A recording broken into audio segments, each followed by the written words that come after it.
Dear viewers, welcome to Hello Excellency. European Union is the largest development partner of Bangladesh. Bangladesh enjoying very good diplomatic ties with EU. Yes, today we will discuss about EU-Bangladesh relationship.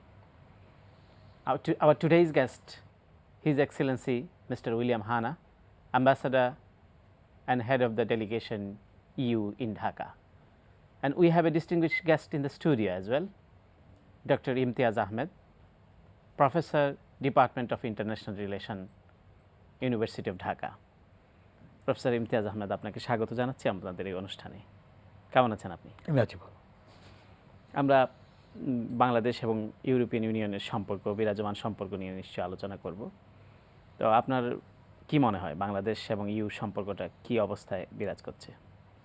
না, বা কোনো সন্দেহ নেই, European union যেটা already বলা হলো যে the largest development partner, তা সত্ত্বেও বড় কথা হলো যে ইউরোপের সাথে আমাদের বহুদিনের সম্পর্ক, সেই কলোনিয়াল যুগ থেকে সম্পর্ক, এবং সেই হিসাবে কলোনিয়াল সাইটটা যেভাবে একটা এলিমেন্ট আছে, ঠিক আবার ইমানসিপেটরি এলিমেন্টও কিন্তু জড়িত।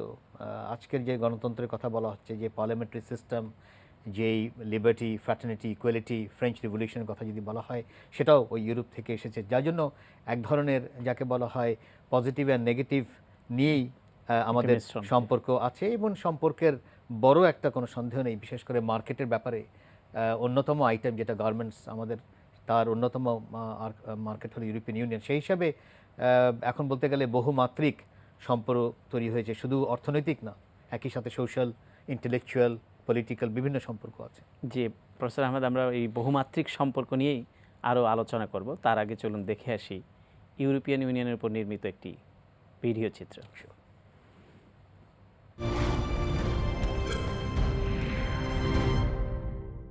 বৃহত্তর অর্থনৈতিক ও রাজনৈতিক সংহতির লক্ষ্য নিয়ে অর্ধ শতাব্দীরও বেশি আগে যাত্রা করে ইউরোপীয় একত্রীকরণের স্বপ্ন। নানা কূটনীতির ধারাবাহিকতায় সর্বশেষ 1993 সালে ম্যাস্ট্রিক্ট চুক্তির বাস্তবায়নের মধ্য দিয়ে অস্তিত্ব লাভ করে ইউরোপীয় ইউনিয়ন। 1995 সালে অস্ট্রিয়া, ফিনল্যান্ড ও সুইডেন যোগ দেয় এই সংস্থায়। 2002 সালে 12টি দেশ অভিন্ন মুদ্রা ইউরো প্রচলন করে। এ পর্যন্ত পশ্চিম ইউরোপের উন্নত দেশগুলোই প্রধানত এর সদস্য ছিল। 2004 সালে মধ্য ও দক্ষিণ ইউরোপের মধ্যম উন্নত আরও 10টি দেশের অন্তর্ভুক্তির মাধ্যমে ব্যাপকতা পায় সংস্থা। এর সদর দপ্তর বেলজিয়ামের রাজধানী ব্রাসেলসে। অধিকতর নিয়ন্ত্রণ, সুশাসন, অর্থনৈতিক সংস্কার, বাজার ও রাজনৈতিক স্থিতিশীলতা রক্ষার জন্য সংস্থার রয়েছে বেশ কিছু গুরুত্বপূর্ণ প্রতিষ্ঠান, যেমন European commission, council of the European union, European council, court of justice of the European union, European central bank এবং ইউরোপিয়ান পার্লামেন্ট। নাগরিকদের ভ্রমণ বাধা দূর করতে ইউরোজোনের 22টি এবং নন ইউরোজোনের 4টি দেশ অভিন্ন ভিসা পদ্ধতি বা সেনজেন চুক্তি স্বাক্ষর করেছে।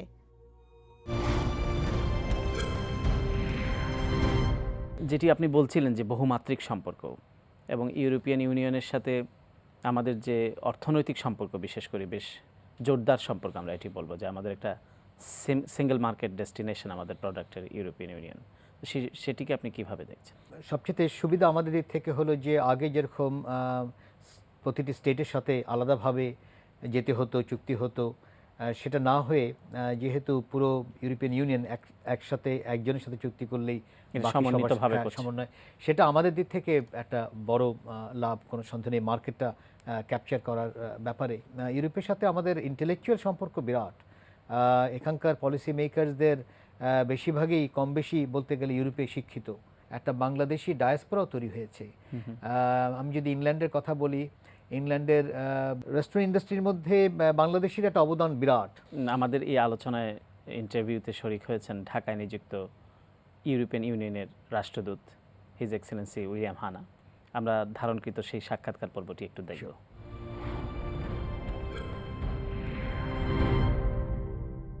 Dear viewers, William Hanna, the ambassador and head of the delegation European Union in Dhaka, our today's guest. Hello, Excellency. How are you today? I'm very well, thanks. How are you? Yeah, fine. Thank you. from 1973, we are enjoying very good relationship, especially Bangladesh and European Union. So how do you evaluate this long journey of relationship? Well, I think it's a relationship based on a number of different important aspects. You mentioned 1973, and I think perhaps one of the keys to it is the trade, starting the trade between Bangladesh and the European Union. That's one of the dimensions of our cooperation, and that has gone very, very well. There is trade, there is development cooperation as well, and there is cooperation, political cooperation, talking about questions like democracy, human rights. And a new area perhaps in the last few years of our cooperation is cooperating in international gatherings at a global level. For example, I think of a question like climate change, where Bangladesh leads a group of countries who are most exposed to climate change, and the European Union leads the countries trying to do something to mitigate climate change, and we work together in international gatherings. So there are lots of different dimensions of the cooperation. I think it's growing. You mentioned 1973. This year, next year, we're celebrating 40 years of cooperation. So I think we've done a lot, and there's a lot we can do in the future. You are working on 7 years term or strategic papers or something like that. Yeah. So can you explain particularly? Yes, we have for the common program, the European Union program, we work on a planning basis for 7 years. So we're coming to the end of the current cycle. We have got the last projects approved just over the summer, a new program in food security and a new program to support small and medium enterprises. And with those we will have set up all the projects which we're doing. Now we're looking to the future, and we're having conversations with civil society, with government, with our member states. The question we're asking is, what should we do in the future? What would be the best way for us to cooperate with Bangladesh in the future? And there we're trying to take account of everybody's views so that we use the funds that are available in a good way. And we don't know yet, so we're having the discussions on what it should be, but we do know that a decision has been taken in the European Union that for Asia we will stop our bilateral assistance for the countries, China, Vietnam, Thailand, countries which have grown rapidly over the last 20 years. We will stop with those countries. We will continue to focus on the least developed countries, including Bangladesh. So I expect that we will have more funds for Bangladesh than in the past, and we have to decide to use them in a useful way. As you say, the Bangladesh is benefited from the trade from the European Union, and this is one of the focal point, and this is the main relation with the European Union, trade relation. And I think, as you know, the European Union is the largest destination of Bangladeshi product. So do you think the present investment scenario of Bangladesh and present trade relation it is on right track? Well, I think it's an interesting example. I think it's perhaps one of the best examples we have in the world of having a trade regime that is absolutely open to a least developed country. We decided to do this under the Everything But Arms scheme. All least developed countries could send their goods without any duties, any restrictions into the European market. And the country which has done best out of that is Bangladesh. Other countries in Africa have had perhaps difficulties in producing the goods, but Bangladesh, given the opportunity, has taken the opportunity.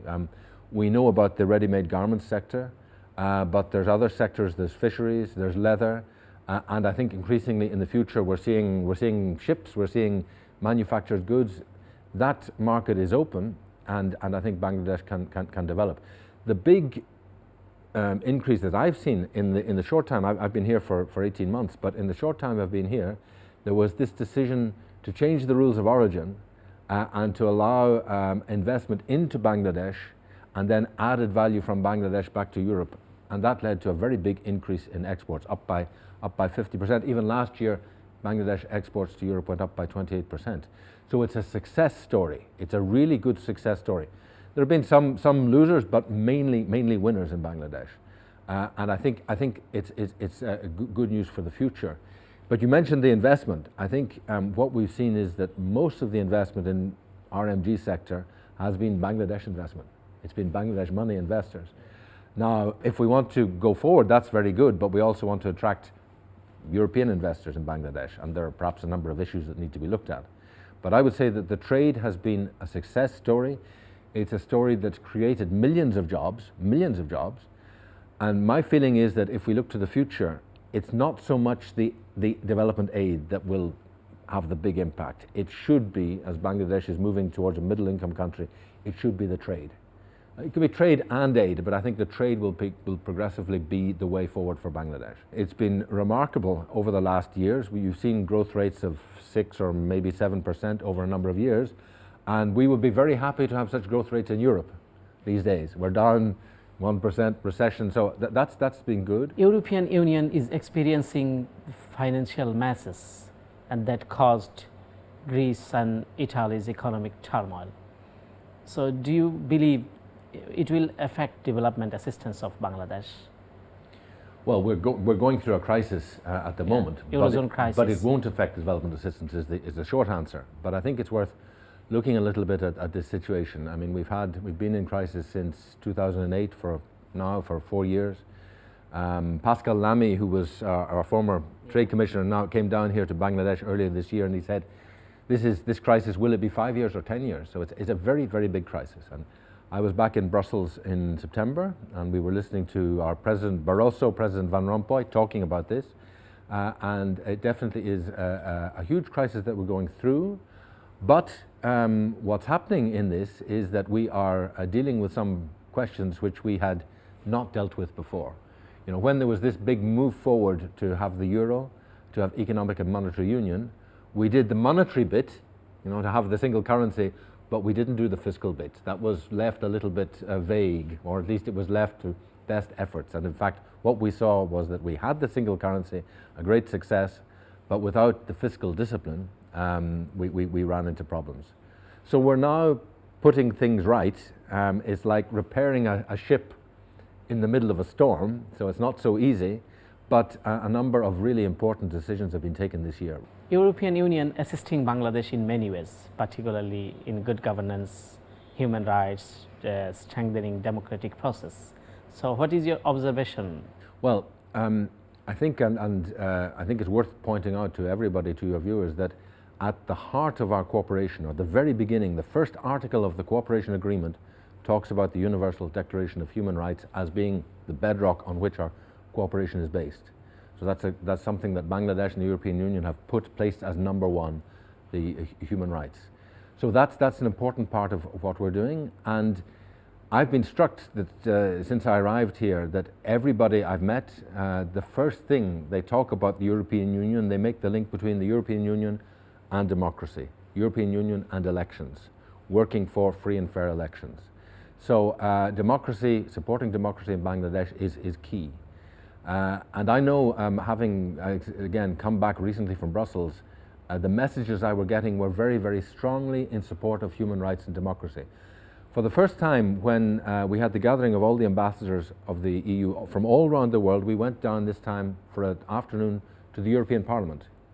And we met in the European Parliament with many parliamentarians, and we talked about questions worldwide.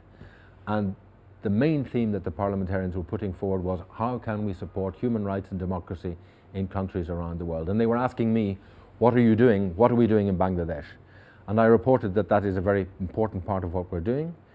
We have, in human rights, we have a whole series of projects which we're supporting, but also we're trying to support the institutions in Bangladesh who are champions for human rights and support them in their work. As you know, opposition is demanding for next election under